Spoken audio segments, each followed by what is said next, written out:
वन्दे मातरम् वन्दे मातरम्।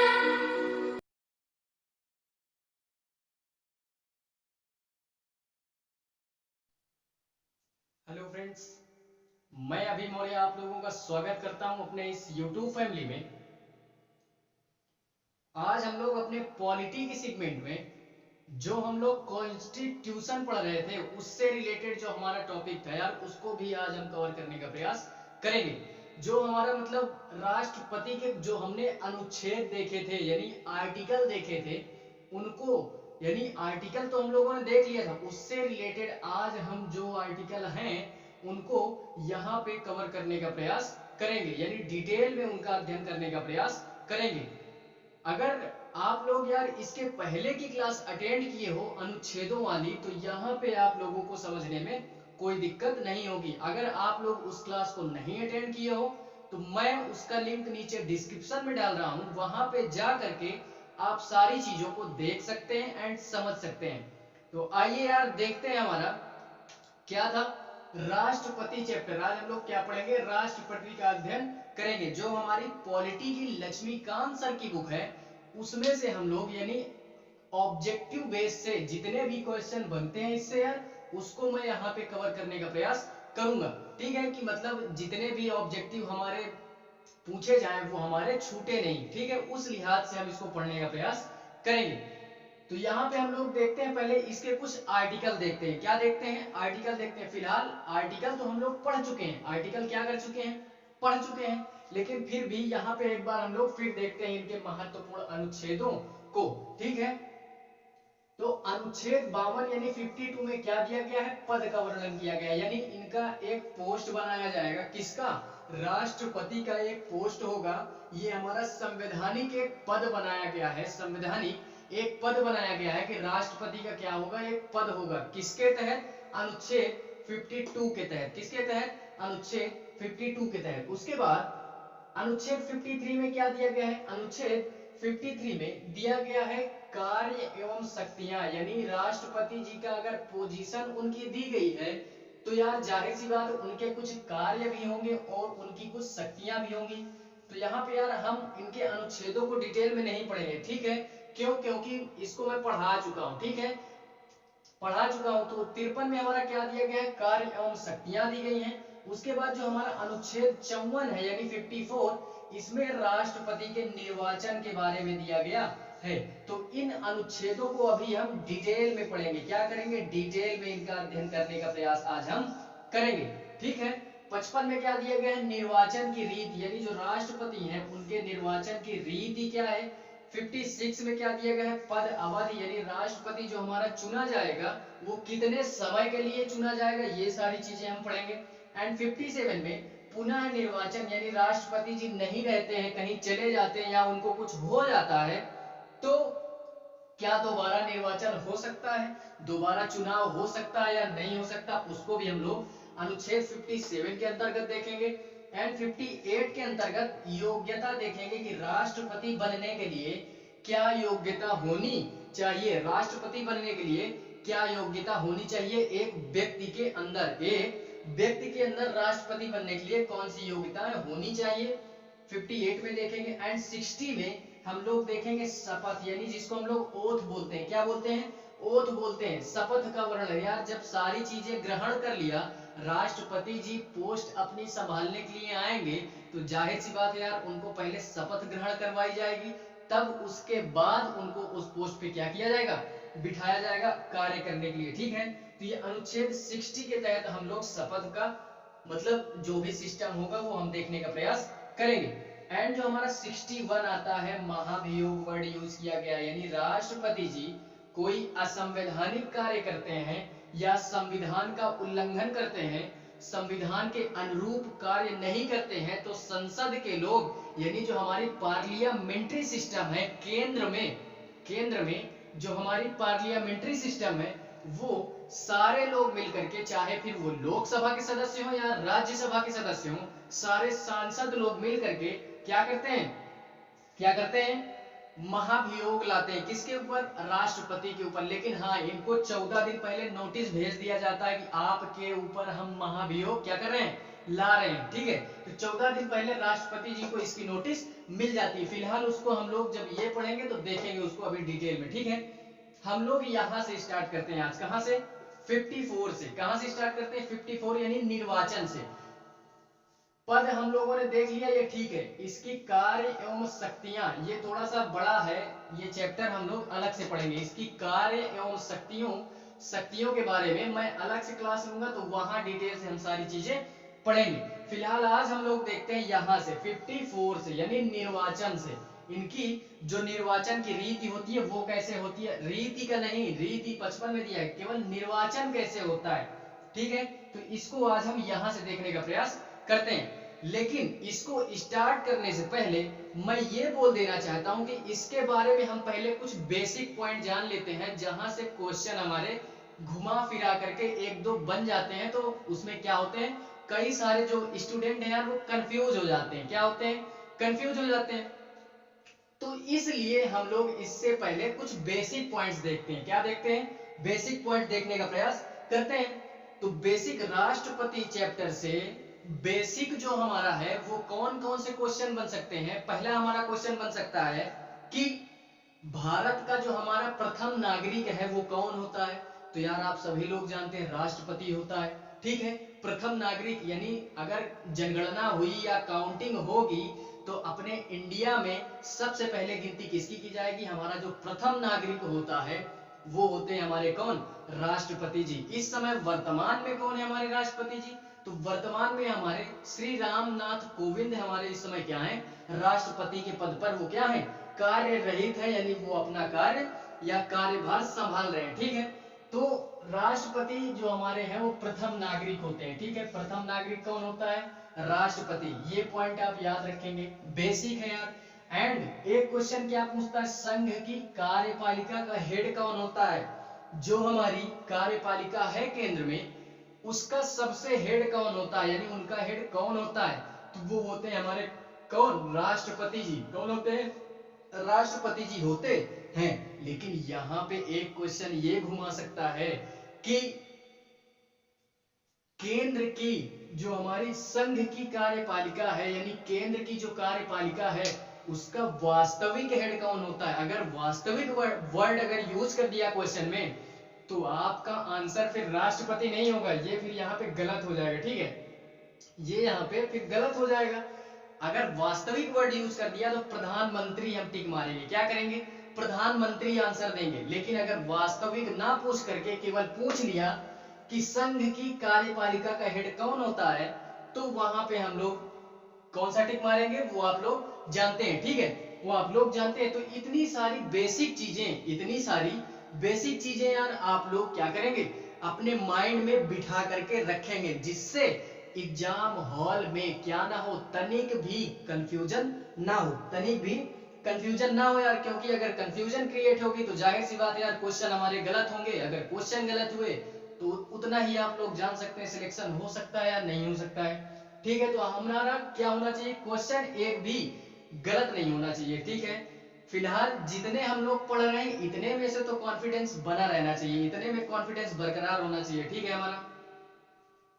अब हम लोग देखते हैं क्या? निर्वाचन देखते हैं। क्या देखते हैं? निर्वाचन देखते हैं, यानी 54 आर्टिकल 54 यानी हम लोग निर्वाचन देखते हैं कि राष्ट्रपति का निर्वाचन होता कैसे है आखिर, ठीक है। तो हम लोग ये देखते हैं कि राष्ट्रपति का जो निर्वाचन होता है, यानी जो चुनाव होता है, वो दो रूपों में किया जाता है। दो रूपों में निर्वाचन उनका किया जाता है, यानी दो प्रकार से किया जा सकता है। किस प्रकार से? दो प्रकार से इस तरह, एक होता है प्रत्यक्ष रूप से एंड एक होता है अप्रत्यक्ष रूप से। यानी जो भी हमारा निर्वाचन होता है वो दो ही रूपों में होता है यार, दो रूप से ज्यादा नहीं होता। या तो प्रत्यक्ष रूप से होगा या अप्रत्यक्ष रूप से होगा। अप्रत्यक्ष रूप क्या होता है और अप्रत्यक्ष रूप क्या होता है?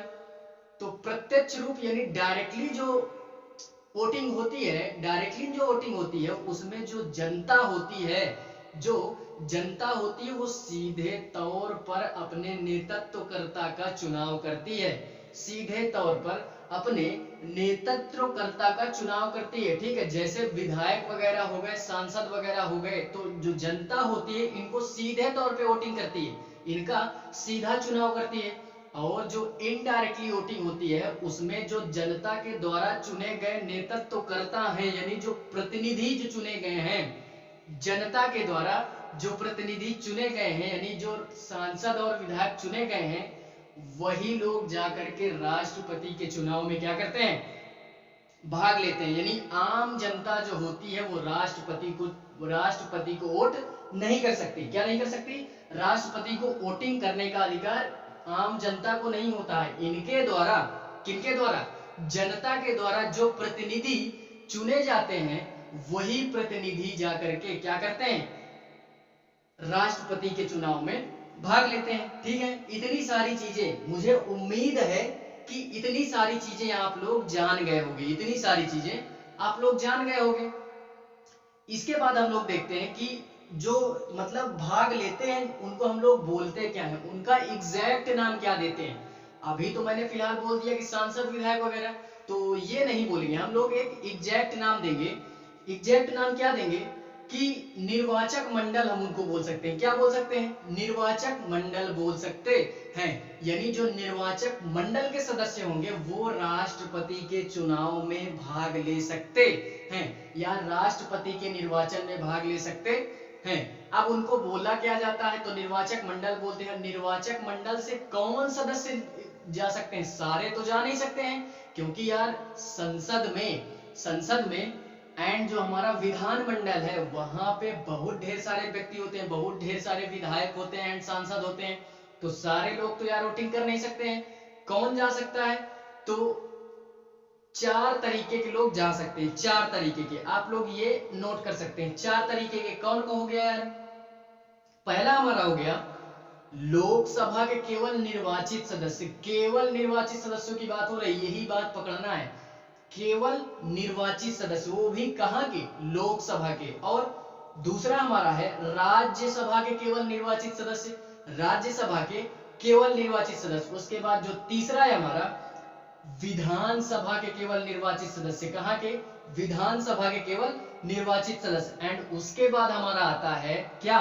उसके बाद हमारी जो दिल्ली और पुदुचेरी है वहां पे भी विधानसभा का गठन किया गया है, वहां पे भी विधानसभा का गठन किया गया है। तो वहां के भी जो केवल और केवल निर्वाचित सदस्य हैं वही राष्ट्रपति के चुनाव में क्या कर सकते हैं? भाग ले सकते हैं। तो ये सारी चीजें आई होप आप लोगों को समझ में आ गई होंगी, आप लोगों को ये सारी चीजें समझ में आ गई होंगी। एक पॉइंट यहाँ पे ये याद रखना है, इन चारों के अलावा एक पॉइंट आप ये याद रखेंगे कि यहाँ पे एक कंफ्यूजन ये हो सकता है कि जो विधान परिषद होती है हमारी, यानी राज्य में जो विधान मंडल होता है उसमें हमारी क्या होती है? विधानसभा एंड विधान परिषद होती है। तो विधानसभा के केवल निर्वाचित सदस्य तो भाग ले सकते हैं, लेकिन विधान परिषद के, यही याद करने वाला पॉइंट है, विधान परिषद के केवल जो भी हो, विधान परिषद को राष्ट्रपति के निर्वाचन में वोटिंग करने का अधिकार नहीं होता है। क्यों नहीं होता है? क्योंकि यार ये सारे राज्यों में अनिवार्य नहीं है। इस समय फिलहाल अगर प्रेजेंट टाइम की बात करूं तो केवल और केवल 7 राज्य हमारे ऐसे हैं जहां पे विधानसभा एंड विधान परिषद दोनों है। अन्यथा हमारे राज्य ऐसे हैं जहां पे केवल और केवल विधान मंडल की बात की जाती है, तो वहां पे हम लोग केवल विधानसभा को ही जोड़ते हैं, विधान परिषद को नहीं जोड़ते हैं। ठीक है, तो यार इस तरीके में अगर दोनों को अधिकार मिल गया तो पक्षपात वाला मामला हो जाएगा। क्यों? क्योंकि यार विधानसभा के भी लोग चले जाएंगे, विधान परिषद के भी लोग चले जाएंगे, तो वोटिंग ज्यादा हो जाएगी। अब जिस राज्य में विधान परिषद नहीं है वहां का तो यार माहौल ही खराब हो जाएगा, वहां की वोटिंग तो कम हो गई ना, वहां की वोटिंग कम हो गई। इस वजह से विधान परिषद जो है हमारी, वहां पे यानी उन लोगों को वोटिंग का अधिकार नहीं दिया जाता। हमारी जो विधानसभा होती है ये सारे राज्यों में होती है, इस वजह से इसको वोटिंग करने का अधिकार होता है। ठीक है, तो उम्मीद करता हूं यार ये सारी चीजें आप लोग याद कर चुके होंगे। किसमें? निर्वाचन में।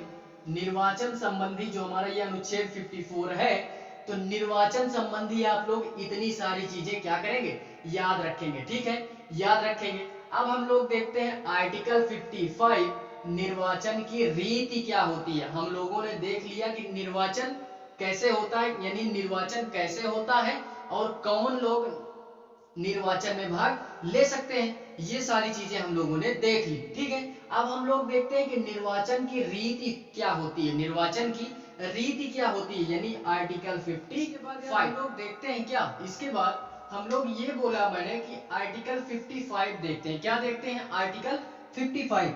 आर्टिकल 55 पे क्या बोल रहा है, निर्वाचन की रीति, राष्ट्रपति के निर्वाचन की रीति क्या है उसके बारे में हम लोग यहाँ पे देखने का प्रयास करते हैं। तो राष्ट्रपति के निर्वाचन की जो रीति है वो हमारा एक वर्ड यूज किया गया है, क्या, समान अनुपातिक प्रतिनिधित्व प्रणाली। ठीक है, तो ये वर्ड आप यूज करेंगे, ये वर्ड याद रखेंगे, यूज तो मैंने कर ही दिया, ये वर्ड आप लोग याद रखेंगे। राष्ट्रपति के निर्वाचन की जो रीति होती है, समान अनुपातिक प्रतिनिधित्व प्रणाली द्वारा राष्ट्रपति के निर्वाचन की रीति होती है। इसका कहने का क्या तात्पर्य है, इसका कहने का तात्पर्य यह है कि जो केंद्र है, हमारी जो संघ है, वहां पे जो सांसदों की संख्या है वो क्या है, कम है। सांसदों की संख्या कम है, किसकी अपेक्षा, राज्य में जो विधायक हैं, सारे राज्यों में, यानी हमारे भारत में जितने भी राज्य हैं और वहां पे जितने भी विधानसभा के सदस्य हैं, अर्थात जो विधायक हैं, उनकी संख्या ज्यादा है सांसदों की अपेक्षा। या सांसदों की जो कुल संख्या है, अगर मैं बताना चाहूं, जो हमारे पार्लियामेंट में सांसदों की संख्या है वो केवल और केवल, चाहे वो लोकसभा के हों या राज्यसभा के हों, कुल मिलाकर के 776 सांसद हैं। कितने हैं, 776 सांसद। ठीक है, और अगर वहीं पे अगर मैं बात करूं विधायकों की, विधायक जो है हमारे सारे राज्यों की अगर बात करूं विधायकों की, तो विधायकों की संख्या है हमारी 4120। पूरे देश में जितने भी हमारे विधायक हैं, सारे विधानसभाओं के 4120 विधायक हमारे हैं। और अगर यहाँ पे बोल दिया गया है समान अनुपातिक, यानी समान, चाहे वो सांसद हो चाहे वो विधायक हो, दोनों का क्या होना चाहिए, समान वोटिंग होनी चाहिए, समान वोटिंग होनी चाहिए, चाहे वो केंद्र की हो चाहे राज्य की हो, समान वोटिंग होनी चाहिए।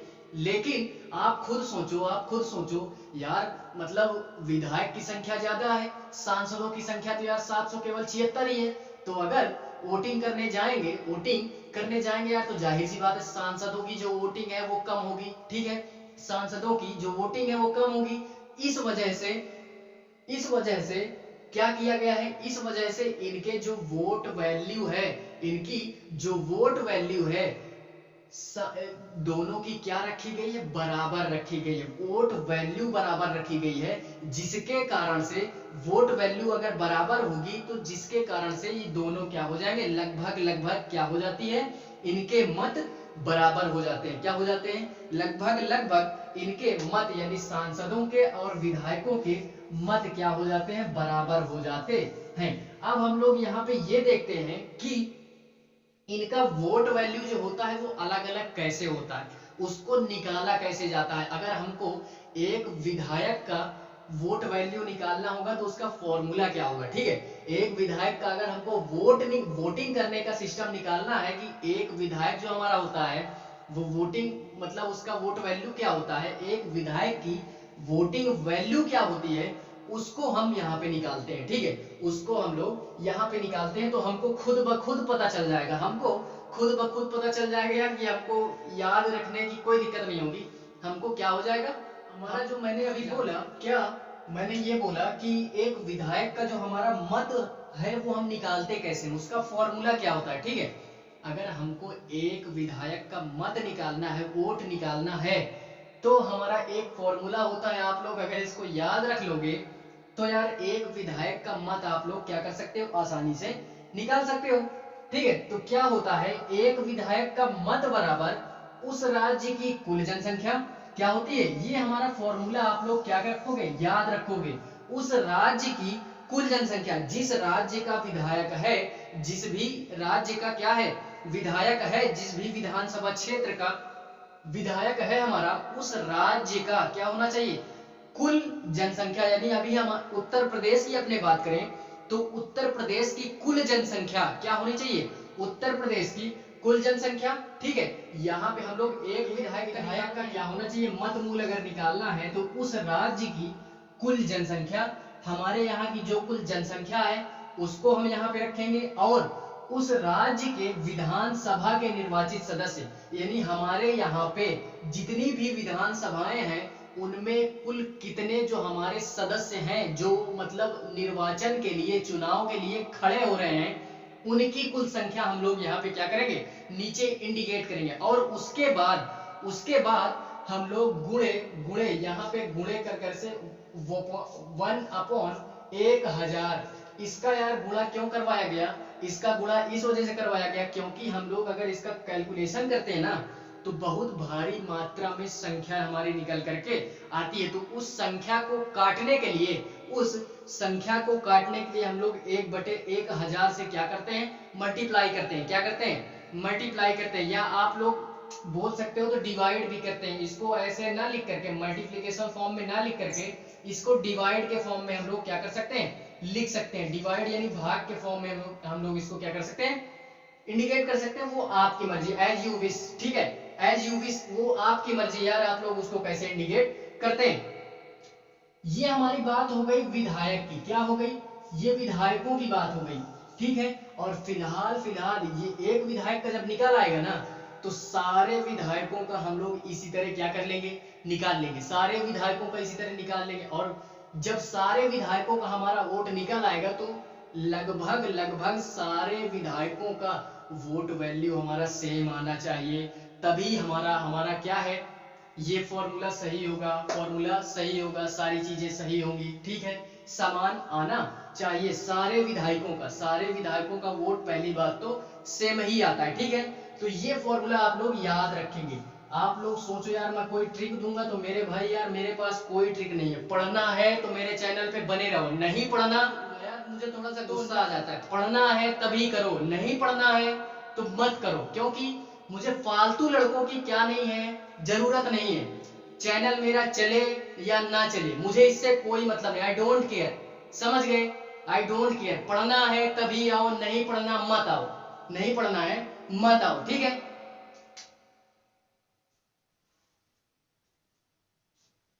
ये आप लोग इसको याद रखोगे। उसके बाद हम लोग निकालते हैं सांसद का, क्या निकालते हैं, सांसद का। एक सांसद का हमारा मत क्या होता है, एक सांसद का हमारे मत क्या होता है, वोट वैल्यू क्या होती है, उसको हम लोग निकालते हैं। तो एक फॉर्मूला आप लोग इसमें भी याद रखोगे। जो हम लोगों ने यहाँ पे विधायक का निकाला, तो विधायकों का निकाल लिया, तो अब क्या करेंगे, कुल विधायकों का मतमूल, सारे विधायकों का मतमूल यहाँ पे लिखेंगे, सारे विधायकों का मतमूल अभी हम लोगों ने निकाला यार, तो उसी को हम लोग यहाँ पे क्या करेंगे, उसी को हम लोग यहाँ पे लिखेंगे, यानी सारे विधायकों का मतमूल अपॉन क्या करेंगे, निर्वाचित सांसदों की संख्या, अपॉन में निर्वाचित सांसदों की संख्या। अगर यहाँ पे हम लोग दोनों चीजें इंडिकेट कर देते हैं तो हमारा क्या हो जाता है, एक सांसद की वोट वैल्यू हमारी निकल आती है, एक सांसद की वोट वैल्यू हमारी निकल आती है। अगर मैं बात करूं लोकसभा में जो हमारी सीटें हैं वो 545 सीटें हैं, न्यूनतम की बात हो रही है, न्यूनतम। अधिकतम की बात अगर की जाए, अधिकतम जो हमारी बात है अगर मैं उसकी बात करूं तो 550 सीटें, जो कि हमारी 5 सीटें शायद खाली ही रहती है, 5 सीटें खाली रहती है। ठीक है, उसमें कोई सदस्य नहीं है, मेरे हिसाब से, मेरे ख्याल से कोई सदस्य नहीं है।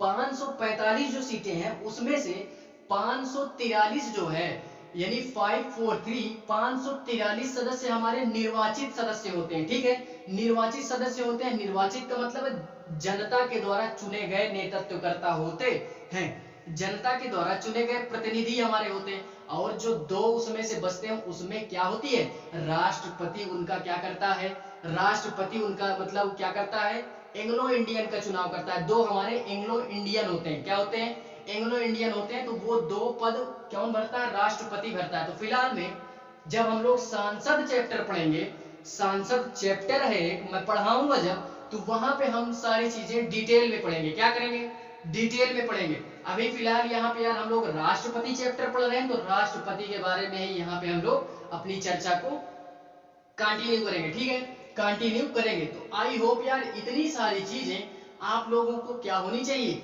आनी चाहिए। अब आप लोगों को ऑब्जेक्टिव बेस पे आनी चाहिए।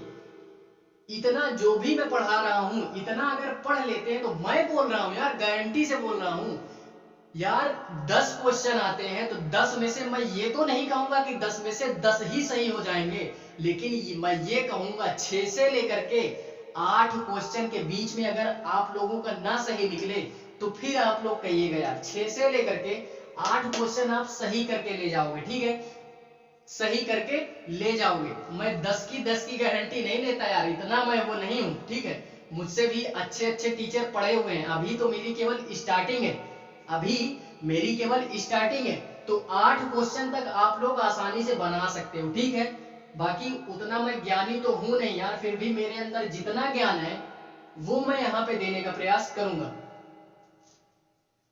वो यहाँ पे हम लोग देने का प्रयास करेंगे। फिलहाल में जो मैंने अभी बताया, सांसदों की कुल संख्या हमारे, वो लोकसभा की अगर मैं बात करूं तो लोकसभा की बात करेंगे तो 543 सीटें, 2 एंग्लो इंडियन को छोड़ करके। ठीक है, 2 एंग्लो इंडियन को छोड़ करके, नहीं तो 545 होती है। ठीक है, न्यूनतम होती तो 550 है। तो 543 जो हमारे निर्वाचित सदस्य होते हैं, निर्वाचित, यहाँ पे जितनी भी बात हम करेंगे राष्ट्रपति चैप्टर में निर्वाचित की बात करेंगे, यानी जो जनता के द्वारा क्या किए गए हैं, यहाँ पे निर्वाचित किए गए हैं। लोकसभा में 543 सीटें, एंड अगर मैं इसी को राज्यसभा में बात करूं तो 233 सीटें।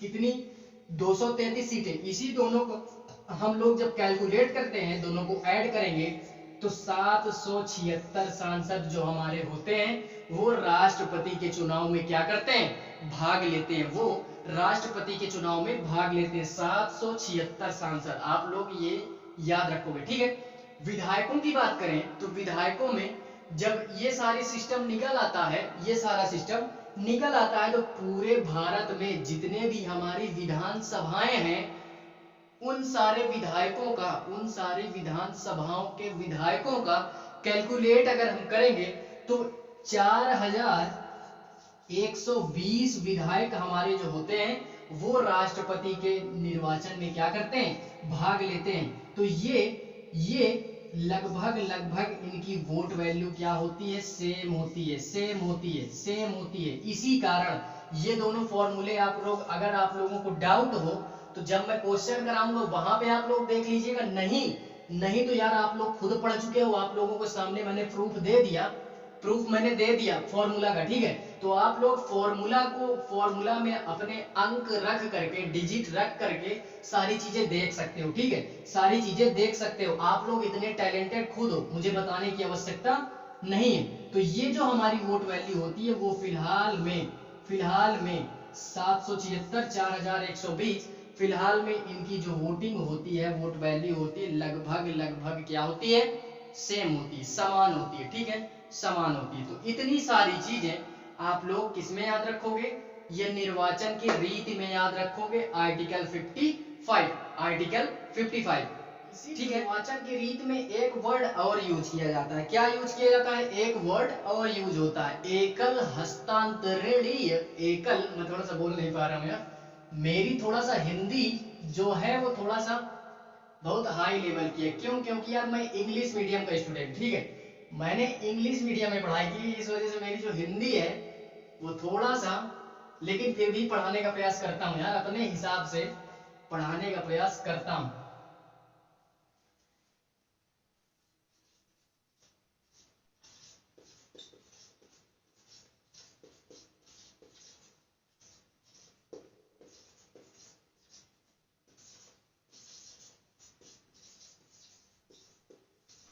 मैं केवल तैयारी हिंदी मीडियम से कर रहा हूँ यार, बाकी मैं केजी से लेकर के अभी तक 12th तक मैंने इंग्लिश मीडियम में ही पढ़ाई की है। ठीक है, इस वजह से मुझे थोड़ा सा हिंदी में पहले प्रॉब्लम होती थी, अब उतना नहीं होती है। अब उतना नहीं होती है। पढ़ने लगा हूं हिंदी में तो अब नहीं होती यार, पहले होती थी। आप लोग यहाँ पे इसी निर्वाचन की रीति में ये दो वर्ड आप लोग और याद रखोगे, दो वर्ड और याद रखोगे कि एक तो हमारी यार होती थी क्या, एक हमारी क्या होती थी, समान समान क्या थी, समान अनुपातिक प्रतिनिधित्व प्रणाली द्वारा चुनाव होता है। और हमारा क्या होता है, एकल हस्तांतरणीय मत पद्धति। इस या तो इसको और क्या बोल सकते हैं, एकल संक्रमणीय एकल संक्रमणीय मत पद्धति, ठीक है, एकल संक्रमणीय मत पद्धति, ठीक है। तो इस एकल मतलब एक, हस्तांतरणीय का मतलब क्या होता है, देना देना देना टाइप होता है, ठीक है। एक हस्तांतरणीय का मतलब क्या होता है, देना, यानी एक जो हमारा विधानसभा का विधायक होता है वो उस पूरे विधानसभा का जो मतलब क्या बोलूं, जो मतलब प्रतिनिधित्व करता होता है वहां के अरे यार मतलब वहां के क्या बोलूं मैं, मुझे थोड़ा सा वर्ड नहीं याद आ रहा है यार कि मैं मतलब किस तरीके से आप लोगों को समझाऊं कि आप लोग समझ जाएं, ठीक है। तो या फिलहाल में आप लोग इसको याद रखो, ये वर्ड आप लोग याद रखो, एकल हस्तांतरणीय। थोड़ा सा ज्यादा टफ हिंदी हो गई, इस वजह से समझा नहीं पा रहा हूं, ठीक है। ये ज्यादा थोड़ा सा कठिन हो गया मेरे लिए, इस वजह से मैं समझा नहीं पा रहा हूं। एकल हस्तांतरणीय मत पद्धति द्वारा भी चुनाव होता है, इसी को हम लोग संक्रमणीय, ये भी थोड़ा सा टफ लैंग्वेज है हिंदी में, इंग्लिश से ज्यादा हिंदी कठिन होती है, ये चीज आप लोग याद रखोगे। इंग्लिश सरल होती है, केवल एक बार जुबान पे बैठ गई तो इंग्लिश यार आपको हिंदी से भी ज्यादा सरल लगेगी। बाकी हिंदी तो यार कठिन होती है, हिंदी सबके बस की बात नहीं होती। जो अच्छी खासी हिंदी होती है सबके बस की बात नहीं होती बोलने भाई, ठीक है। संक्रमणीय क्या होती है, संक्रमणीय। तो ये दोनों एकल संक्रमणीय पद्धति, एकल हस्तांतरणीय, इस पद्धति द्वारा भी क्या होता है, चुनाव होता है राष्ट्रपति का। दूसरा हमारा क्या है, दूसरा हमारा इसी निर्वाचन की रीति से, इसी चुनाव से रिलेटेड आप लोग एक ये पॉइंट याद रखोगे कि अप्रत्यक्ष मतदान होता है, ये आप लोग जानते हो, इनडायरेक्टली रूप से होता है, ये आप जानते हो। लेकिन यहाँ पे ये चीज देखो, ये गुप्त मतदान द्वारा, गुप्त मतदान से क्या मतलब है, गुप्त मतदान वैसे तो यार जो भी हमारे लोग होते हैं वहां पे, जो भी हमारे निर्वाचित सदस्य होते हैं वो यार पहले से ही डिसाइड किए होते हैं कि हमको किस पार्टी को वोट देनी है, किस पार्टी को वोट नहीं देनी है। लेकिन फिर भी जो हमारे विधायक और सांसद होते हैं ना, उनको ये सारी चीजें नहीं बताई जाती, वो जाते हैं अपने हिसाब से जो देना होता है देते हैं। तो उसी को हम लोग क्या बोलते हैं, गुप्त मतदान द्वारा, क्या बोलते हैं, गुप्त मतदान द्वारा, ठीक है। तो ये भी पॉइंट आप लोग याद रखोगे, ठीक है, ये भी पॉइंट आप लोग याद रखेंगे, ठीक है। इसी में अभी एक पॉइंट हम लोग ये देखते हैं कि आखिर डिसाइड कैसे होता है कि राष्ट्रपति जी हमारे जीत गए, ठीक है। तो ये जीतना हारना जो होता है ये कैसे डिसाइड किया जाता है राष्ट्रपति के चुनाव में, ठीक है। तो उसको हम लोग यहाँ पे देख रहे हैं, इसको हम लोग डिसाइड कैसे करते हैं कि राष्ट्रपति जी हमारे क्या हो गए, जीत गए, या उन्होंने क्या कर लिया, उनको जीत हासिल हो गई। तो ये चीज डिसाइड कैसे होता है, तो ये मैं बताना चाहूंगा यार कि ये सारे चुनावों से बहुत डिफरेंट होता है। क्या होता है, सारे चुनावों से बहुत डिफरेंट होता है। सारे चुनावों में कैसे होता है कि वोटिंग की जाती है, जिसका वोटिंग ज्यादा होती है वो जीत जाता है। लेकिन यहाँ पे ऐसा नहीं है, यहाँ पे क्या होता है, यहाँ पे ऐसा नहीं होता है, यहाँ पे एक फिक्स कोटा होता है। फिक्स कोटा क्या होता है, फिक्स कोटा से तात्पर्य मेरा ये है कि यहाँ पे एक वैल्यू फिक्स कर दी गई है, एक वैल्यू फिक्स कर दी गई है कि इससे अगर कम आपको वोटिंग मिलती है तो आप राष्ट्रपति नहीं बन सकते। इससे, इस संख्या से एक भी परसेंट वोट, एक भी वोट, यह अब उसमें एक हो, दो हो, तीन हो, व्हाटएवर, कुछ भी हो, ठीक है, तो आप राष्ट्रपति का चुनाव जीत जाएंगे, ठीक है। तो वो कोटा क्या होता है, उसका फॉर्मूला ये होता है कि उस कोटे का फॉर्मूला क्या होता है, कुल वैध मत, यानी जितनी वोटिंग मिली है उसमें हम लोग क्या करेंगे, 2 से डिवाइड कर देंगे, 2 से क्या करेंगे, 2 से डिवाइड कर देते हैं, और क्या कर देते हैं, एक जोड़ देते हैं, एक क्या कर देते हैं, जोड़ देते हैं तो हमारा क्या हो जाता है, राष्ट्रपति का जो हमारा फिक्स कोटा होता है वो हमारा निकल करके आ जाता है, वो हमारा निकल करके आ जाता है। अर्थात कि 50%, अर्थात 50%। आप लोग यहाँ पे अगर कुछ भी रखोगे, मैं यहाँ पे 100 रख रहा हूँ, डिवाइड करूंगा 50 ही आएगा, एक जोड़ दूंगा, क्या बनाएगा, ठीक है। तो अर्थात मेरा कहने का मतलब ये है कि 50% प्लस 1 वोट अगर आपको मिल जाती है तो समझ लो आप चुनाव जीत जाते हो, आप लोग चुनाव जीत जाते हो। 50% से अगर तनिक भी 0.9 में भी हुआ, 49.9 भी हुआ तो आप चुनाव हार जाते हो, ठीक है। आप क्या हो जाते हो, राष्ट्रपति का चुनाव हार जाते हो। 50% प्लस 1 वोट होनी चाहिए, अब वो चाहे जितनी हो, ठीक है, वो चाहे जितनी हो। तो यार 50% वोट लाना इंपॉर्टेंट होता है, क्या होता है, 50% वोट लाना बहुत जरूरी होता है, तभी आप राष्ट्रपति का चुनाव क्या कर सकते हो, जीत सकते हो। अब यार इसमें एक थोड़ा सा क्या होती है, वरीयता क्रम होती है। वरीयता क्रम क्या होती है, वरीयता क्रम क्या होती है,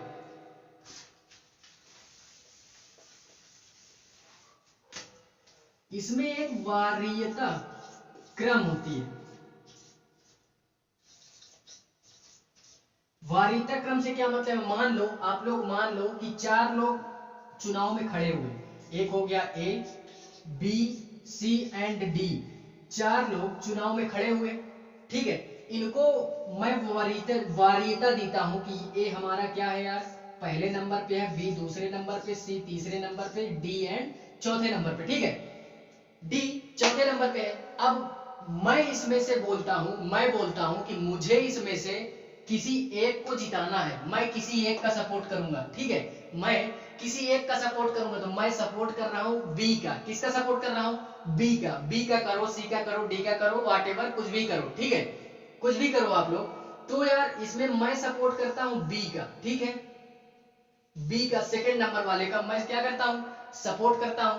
सपोर्ट करूंगा तो पहले इसकी काउंटिंग की जाएगी, मैंने जिसको सपोर्ट किया उसकी काउंटिंग हम पहले करेंगे। अगर 50% प्लस 1 वोट इसकी निकल गई, 50% प्लस 1 वोट अगर इसकी निकल गई तो आगे की काउंटिंग नहीं की जाएगी, आगे की काउंटिंग नहीं की जाएगी। जिसका भी पहले वोटिंग की गई 50% से अधिक वोट निकल गया वो जीत गया, भले किसी और की काउंटिंग हुई हो या ना हुई हो, ठीक है, भले किसी और की काउंटिंग हुई हो या ना हुई हो, जिसका पहले नंबर आया उसमें 50% से अधिक अगर निकल गया तो वो जीत गया चुनाव। मान लो अगर ये पहले क्रम वाला, पहले मैंने जिसको वरीयता दी उसका 50% से कम वोटिंग निकलती है तो मैंने दूसरे नंबर वाले को जो वरीयता दी फिर उसकी काउंटिंग होगी, उसकी काउंटिंग होगी। अगर वो निकाल ले जाता है, उसकी 50% से अधिक हो जाती है तो वो जीत जाता है। अगर उसका भी नहीं निकलता, 50% से कम वोट उसका भी निकलता है तो फिर तीसरे वाले को वरीयता दी जाती है कि इसकी काउंटिंग की जाए, और जो सबसे लास्ट में आता है उसको हटा दिया जाता है, उसकी काउंटिंग होती ही नहीं है, उसकी काउंटिंग होती ही नहीं है, सबसे लास्ट वाले की काउंटिंग नहीं होती है। तो इस तरह से यार क्या होता है, राष्ट्रपति का जो निर्वाचन की रीति होती है ऐसे उनका निर्वाचन होता है और ऐसे डिसाइड होता है कि राष्ट्रपति जी जीत गए हैं या नहीं जीत गए, ठीक है। देखते हैं यार इसके बाद हमारा क्या, कि आई होप यार मैं तो यार उम्मीद यहाँ पे यही करूंगा, पढ़ाने के बाद मैं उम्मीद क्या करूंगा, पढ़ा रहा हूं तो मैं यार उम्मीद यही करता हूं आप लोगों को समझ में आ रहा है, ठीक है। अगर आप लोगों को तनिक भी समझ में आ रहा है, तनिक भी समझ में आ रहा है तो प्लीज कमेंट बॉक्स यहाँ पे देखते हैं क्या 53 हम लोगों ने पढ़ लिया एंड 54 पढ़ लिया, ठीक है, एंड 55 पढ़ लिया, 53 नहीं पढ़ा, सॉरी 53 नहीं पढ़ा, इसका अलग हम लोग क्लास लेंगे, ठीक है। 54 एंड 55 निर्वाचन एंड निर्वाचन की रीति पढ़ ली। अब हम लोग देखते हैं आर्टिकल 56, आर्टिकल 56 यानी पद अवधि, कितने साल तक या कितने दिन तक राष्ट्रपति जी उस पद पर बने रह सकते हैं, ठीक है। तो यार ये सभी जानते हैं कि 5 साल के लिए फिलहाल हमारे यहाँ जितने भी चुनाव होते हैं यार, चाहे वो ग्राम पंचायत लेवल का हो, चाहे सांसद का हो, विधायक का हो, राष्ट्रपति हो, प्रधानमंत्री हो, तो वो अधिकतर यार 5 साल का ही होता है, ठीक है, 5 साल का ही होता है। तो यहाँ पे भी हम लोग देखते हैं 5 साल के लिए राष्ट्रपति का चुनाव होता है, ठीक है, 5 साल का होता है। लेकिन जो कार्यकाल संभालते हैं यानी इस पद पे, यानी क्वेश्चन यहाँ पे ये बन सकता है कि जो राष्ट्रपति जी हैं वो निम्नलिखित में से अपना कार्यभार कब से संभालते हैं। ऑप्शन दे दिया यानी नॉमिनेशन के टाइम से, ऑप्शन दूसरा दे दिया शपथ ग्रहण करने के बाद से, ऑप्शन सी दे दिया यानी जब उन्होंने मतलब जब उनकी जीत हुई तब से, या तो डी में दे दिया इनमें से कोई नहीं। ठीक है, तो आप लोग पढ़े होंगे तो मार देंगे यार कि कार्यकाल जो उनका होता है, समय की जो स्टार्टिंग होती है वो यार जीत जाते हैं उस समय से नहीं होती है, जब तक वो शपथ ग्रहण नहीं कर लेते हैं। और शपथ ग्रहण करने के बाद जिस दिन से उन्होंने शपथ ग्रहण की उसी दिन से वो उस पद पे बैठ जाते हैं, उसी दिन से उनके दिन की काउंटिंग होने लगती है। ठीक है, उसके पहले वो चाहे जितने दिन पहले चुनाव जीते हो तब से उनकी काउंटिंग नहीं की जाएगी, जब तक वो शपथ नहीं ग्रहण करते हैं तब तक उनकी काउंटिंग नहीं होगी। ठीक है, उसके बाद हम लोग देखते हैं अगर उनका बीच में ही यार मूड बदल गया कि नहीं, शपथ वगैरह हो गई, सारा सिस्टम हो गया, ठीक है, उनका बीच में मूड बदल गया कि नहीं अब हम राष्ट्रपति के पद पे नहीं बैठेंगे, हमको त्याग पत्र देना है, हमको कार्यकाल के बीच में ही यानी 5 वर्ष के पहले ही हमको त्याग पत्र देना है, हमको इस पद पे नहीं बैठना, तो यार वो त्याग पत्र किसको देंगे, अपना त्याग पत्र वो उपराष्ट्रपति जी को देंगे। किसको देंगे, उपराष्ट्रपति जी को अपना त्याग पत्र दे सकते हैं। तो ये सारी चीजें आप पद के मामले में ये 2-3 पॉइंट आप लोग याद रखेंगे। पद के मामले में आर्टिकल 56 में ये 2-3 पॉइंट आप लोग याद रखेंगे। ठीक है, उसके बाद यार हम लोग देखते हैं क्या आर्टिकल 57, आर्टिकल 57, 56 हो गया, आर्टिकल 57 यानी इनकी पुनर्निर्वाचन, जो मैंने बोला था कि अगर बीच में इनको कुछ हो जाता है तो पुनर्निर्वाचन होता है। क्या होता है, पुनर्निर्वाचन होता है, त्याग पत्र वगैरह दे दिए तो पुनः निर्वाचन होता है। तो इसमें ये एक हमारा ऐसा आर्टिकल है कि जो दूसरे देश के संविधान से इस पद को क्या करता है, बहुत ही अलग करता है। क्यों, क्योंकि यार ये हमारा जो भारत है, यहाँ पे सोचो इतना अनोखा है, ये इतना अनोखा है कि जितनी बार चाहो राष्ट्रपति का चुनाव लड़ सकते हो और जीत भी सकते हो, खड़े हो सकते हो, जीत सकते हो, राष्ट्रपति का चुनाव जितनी बार आपकी इच्छा है। ठीक है, अभी उसकी योग्यता की बात हम लोग आगे करेंगे, इसके बाद हम लोग योग्यता की बात करेंगे कि राष्ट्रपति के लिए हमारे अंदर क्या क्या क्षमताएं, क्या क्या योग्यताएं होनी चाहिए। फिलहाल बात कर रहे हैं हम लोग यहाँ पुनर्निर्वाचन की।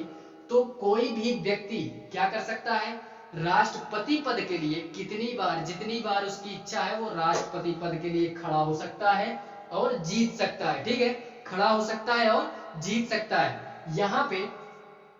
यहाँ पे बात करूं अगर, तो सबसे अनोखा इस वजह से है कि अगर दूसरे देशों के अलावा यहाँ पे कंपैरिजन करूं, अगर दूसरे देशों से, यूएसए हो गया, जैसे यूएसए हो गया, मैं यूएसए का एग्जांपल ले रहा हूं, वहां पे केवल और केवल किसी भी व्यक्ति को राष्ट्रपति 2 बार बनाया जाता है, केवल और केवल 2 बार बनाया जाता है। सोचो अपने यहाँ जितना मन है खड़ा हो जीत ले, जितनी बार इच्छा है ठाड़ हो जीत। ठीक है, तो सोचो यार कि कितना अनोखा है, वहां पे केवल 2 ही बार आप खड़े हो सकते हैं, जीत सकते हैं, 2 बार से ज्यादा राष्ट्रपति चुनाव लड़ने का अधिकार नहीं है। और यहाँ अपने इंडिया में तो यार जितना चाहो उतना करो, ठीक है, जितना चाहो उतना करो, ठीक है, और जीतो भी।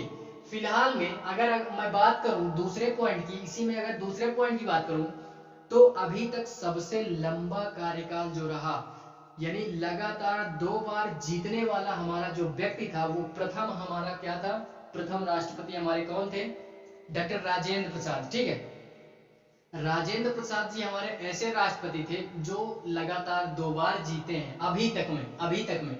नहीं तो यार शुरू से लेकर के अभी तक की अगर बात करें तो अभी तक लगातार 2 बार यार किसी ने जीत हासिल नहीं की। सबसे लंबा कार्यकाल, उसमें भी क्वेश्चन बन सकता है कि सबसे लंबा जो कार्यकाल होता है वो निम्नलिखित में से किस राष्ट्रपति का रहा, राजेंद्र प्रसाद, जवाहरलाल नेहरू, रामनाथ कोविंद, इनमें से कोई नहीं, या तो 1 या तो 2, केवल 1 या केवल 2।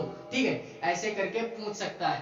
तो राजेंद्र प्रसाद जी हमारे ऐसे राष्ट्रपति जी थे कि सबसे लंबा कार्यकाल उन्हीं का चला। ठीक है, सबसे लंबा कार्यकाल उन्हीं का चला।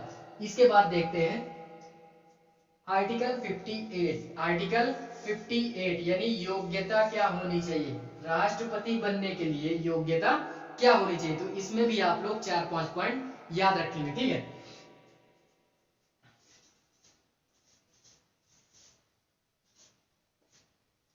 योग्यता क्या होनी चाहिए, यानी एक व्यक्ति के अंदर ऐसी कौन सी योग्यताएं होनी चाहिए कि वो राष्ट्रपति पद के लिए अपना नॉमिनेशन चुनाव आयोग में करवा सके। ठीक है, नॉमिनेशन यानी नॉमिनेशन लिस्ट में जो नाम आए वो कैसे आए, वो बात नहीं करेंगे। ठीक है, क्या योग्यता हो कि आ जाए, क्या योग्यता हो कि आ जाए। ठीक है, तो यहाँ पे उसकी बात करते हैं।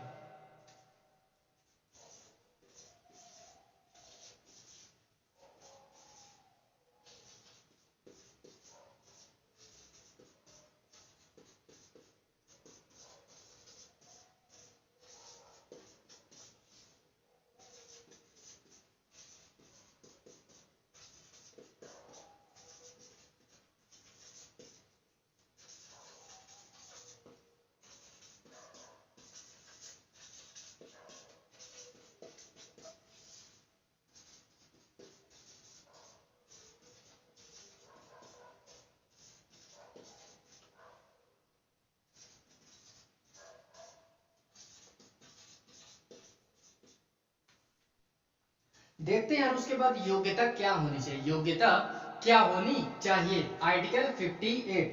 तो यार इसमें पहली बात, अभी आप लोग यार देखना अपने से करना कि आप लड़ सकते हो या नहीं लड़ सकते हो। ठीक है, अपने से आप, आपके अंदर क्या क्या गुण हैं, आप राष्ट्रपति का चुनाव लड़ सकते हो या नहीं लड़ सकते हो, आप अपने अंदर ये योग्यताएं देखना। ठीक है, तो पहली हमारी जो योग्यता आती है, पहली योग्यता है हमारा कि सबसे पहले भारत का नागरिक होना चाहिए। क्या होना चाहिए, जो सभी हैं, क्या है, सभी भारत के नागरिक हैं, तो सबके अंदर ये योग्यता है।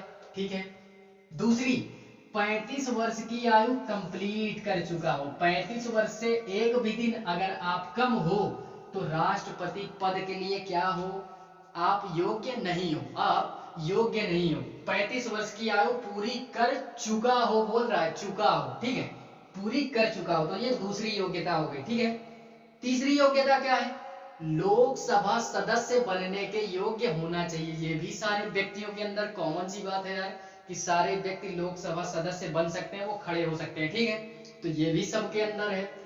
चौथी आती है कि किसी लाभ के पद पर नहीं होना चाहिए, लाभ का पद, तो ये भी यार जेन्युइनली सी बात है कि ये भी सभी व्यक्तियों में है, ये भी सारे व्यक्तियों में है। तो क्योंकि लाभ का पद क्या होता है कि कोई गवर्नमेंट जॉब नहीं होनी चाहिए।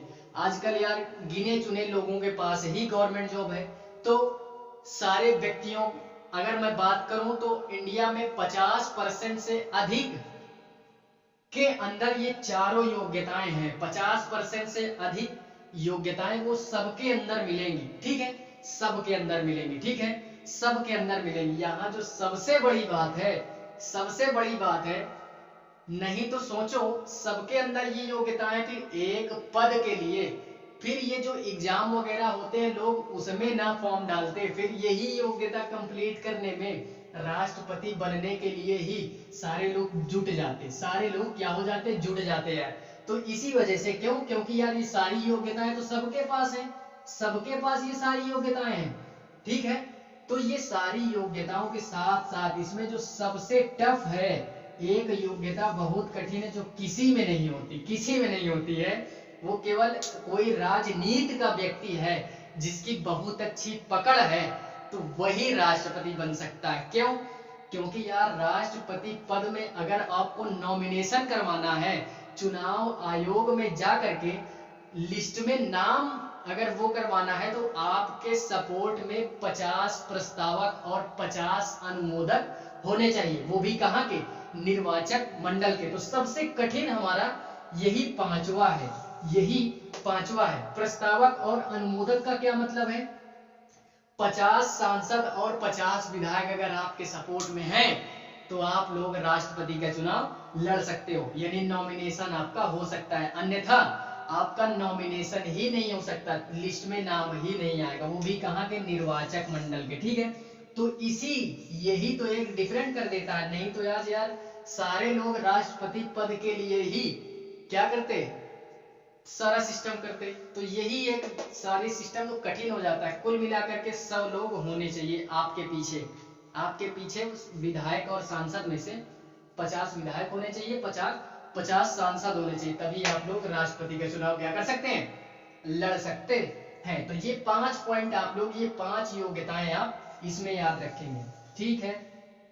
5 योग्यताएं आप ये याद रखेंगे, ठीक है यार। इसी योग्यता में, उसके बाद यार इसी योग्यता में हमारा एक पॉइंट आप और याद रखेंगे। क्या याद रखेंगे, एक पॉइंट और याद रखेंगे। क्या एक पॉइंट क्या याद रखेंगे कि चाहे जो भी हमको चुनाव लड़ना हो, जिला पंचायत स्तर से लेकर राष्ट्रपति स्तर तक का हमको जो भी चुनाव लड़ना होगा, उसमें एक कंडीशन ये दी गई है कि आप जब नॉमिनेशन के लिए जाएंगे तो 15,000 रुपए आपको क्या करना पड़ेगा, जमानत राशि की तौर पे जमा करना पड़ेगा। क्या करना पड़ेगा, 15,000 रुपए। आप जिला पंचायत, सांसद, विधायक किसी भी स्तर का आप चुनाव लड़ते हैं तो 15,000 रुपए आपको क्या करना पड़ेगा, नॉमिनेशन लेते समय जमा करना पड़ेगा।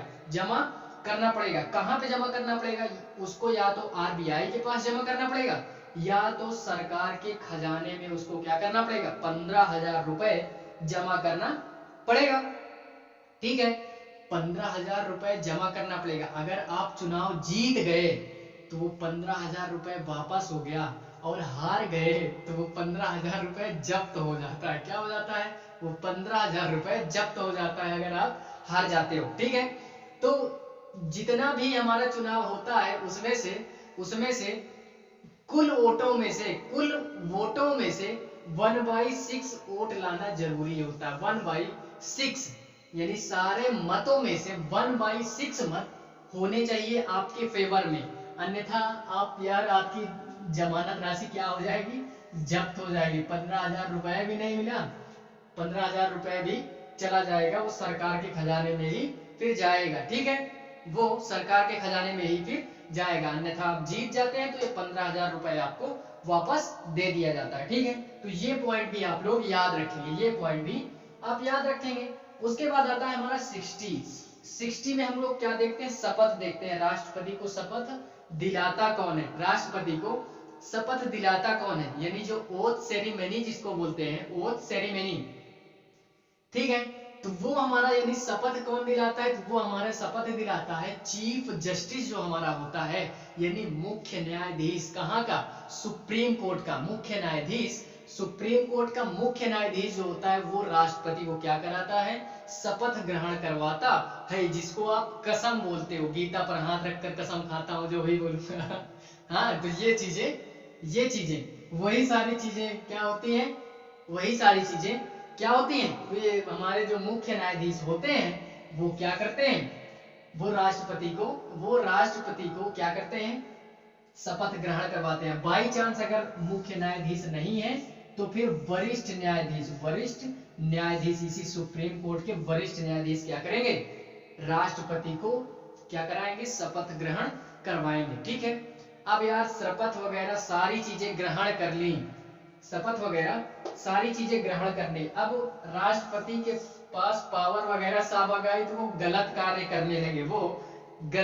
करने लगे, असंवैधानिक कार्य करने लगे।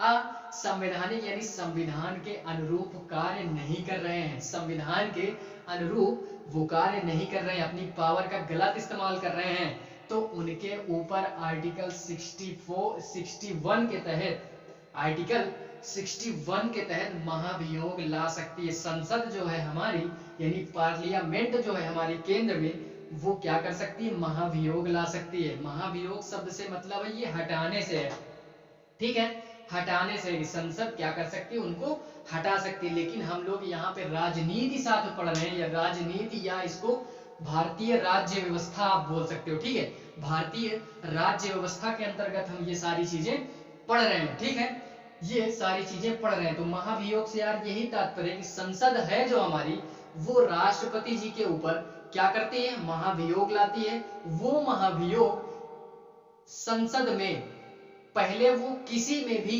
लाया जा सकता है, चाहे वो राज्यसभा में हो चाहे वो लोकसभा में हो, दोनों में से किसी में भी लाया जा सकता है, दोनों में से किसी में भी लाया जा सकता है। लेकिन हाँ, महाभियोग लाने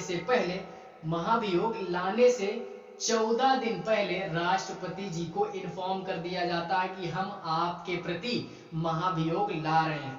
अभी तक इतनी खुशी की बात यह है कि अभी तक किसी भी राष्ट्रपति के साथ ऐसा नहीं किया गया, अभी तक किसी के साथ भी ऐसा नहीं हुआ है कि संसद ने महाभियोग लाया हो। ठीक है, वो अपने कार्यकाल तक बने रहे, संवैधानिक कार्य उन्होंने किया, तो इसको लाने की जरूरत नहीं पड़ी अभी तक के लिए। ठीक है, अभी तक के लिए ये किसी के ऊपर नहीं लाया गया। फिलहाल 14 दिन पहले उनको नोटिस मिल जाती है कि संसद आपके ऊपर क्या ला रही है, महाभियोग ला रही है। ठीक है, ये यही बोल रहा है, या लोकसभा में या राज्यसभा में पहले किसी में भी महाभियोग लाया जा सकता है। ठीक है, तो आई होप यार इतनी सारी चीजें, ये राष्ट्रपति चैप्टर में इतनी सारी चीजें आप लोगों को समझ में आई होंगी। फिलहाल 1-2 पॉइंट इसमें और डालो, 1-2 पॉइंट और डालो, नोट के तौर पे 2 पॉइंट और।